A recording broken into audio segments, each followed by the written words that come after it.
Well, it's Friday, the 29th of November. Jay is away this week, so he asked me to mind the shop. You're listening to Permanently Moved, a personal podcast, 301 seconds in length. This week, guest written, guest recorded, and guest edited in a bit more than 1 hour by me, Andrew Dana Hudson. If you follow Jay, there's a good chance you've heard of my work as well. I'm a science fiction writer and sometimes solar punk thinker. But today, I want to build on some of Jay's discussions about meditation. I've never felt like seated meditation was for me, but recently I've had better results as I deepened my yoga practice and had an opportunity to try more dynamic styles during a meditation weekend. Some of these had the same goal as most seated meditation, to teach you to metacognate, to watch the fluctuations of your mind about, as the Yoga Sutras say, identifying with those fluctuations. But I also attended an arm raising workshop that engaged a different sort of technique. In arm raising, you simply stand together in a group and slowly lift and lower your arms.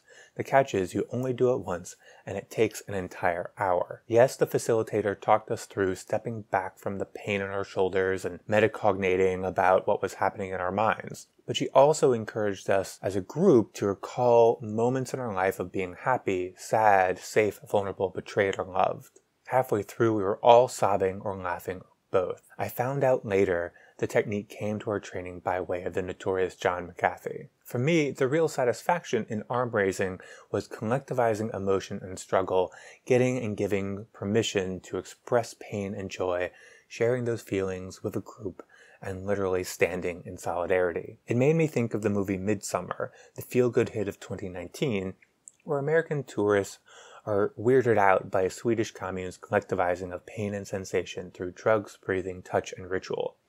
And yes, the tourists get murdered, but my hot take is that the movie would have worked just as well without that bit. I, for one, watched Midsommar with a sense of longing behind my horrific anxiety, because it reminded me that I don't know my neighbors, I don't feel connected to my community, I feel alienated. Alienation is in part a product of class society. It's probably worst under capitalism, but I suspect people have experienced alienation as long as there has been class struggle, which of course is all of history. Class society both separates us from each other and restricts our freedom to pursue what makes us individually happy. So I wonder, as a sci-fi writer, how people will balance individuality and collectivity after we finally overcome all the systems of oppression and exploitation. How will we live when, as my friend Stan Robinson wrote in his novel The Years of Rice and Salt, there is no more suffering than what life brings us for being born and having to die, and we see for the first time what kind of creatures we really are. It seems to me the world's spiritual wisdom offers two main strategies for dealing with that last kind of suffering. Individual journeys to enlightenment that help us step back from pain, desire, and the ego, and solidarity, where others share your pain to make it more bearable, and you have collective experiences that quiet the mind. Most religions offer a bit of both strategies. You go to church to hear sermons on how to think about hardship and control desire, but also to sing together and lose yourself in the vibrations of voices becoming one. Both strategies suffer under capitalism. There's alienation, but also so much anxiety and unfreedom. I never forget that the Buddha was a wealthy prince who didn't have to work to survive. He's not wrong about desire, but it's a lot easier to let go of earthly wants if you don't have to worry about losing your health insurance or paying your rent.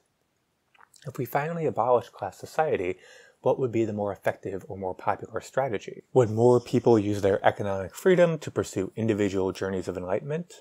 Or would we walk back our alienated individuality and find satisfaction in being part of a group? Would it be more like the Midsommar commune, or 10 billion individuals all becoming Buddhas in their own time? Or both, or some combination, or neither? Sometimes I see people deride left ideals as demanding some hopelessly utopian destination. But if there are still such open questions about how we will actually achieve happiness and peace in our lives, and what we do with these technologies of the self, how can the end of class society be the end of history? These goals feel a lot more achievable if we don't view them as an endpoint, but as just another step in a journey that we're still defining, a forking path that's still pulling us in different directions the whole way. Thanks for listening.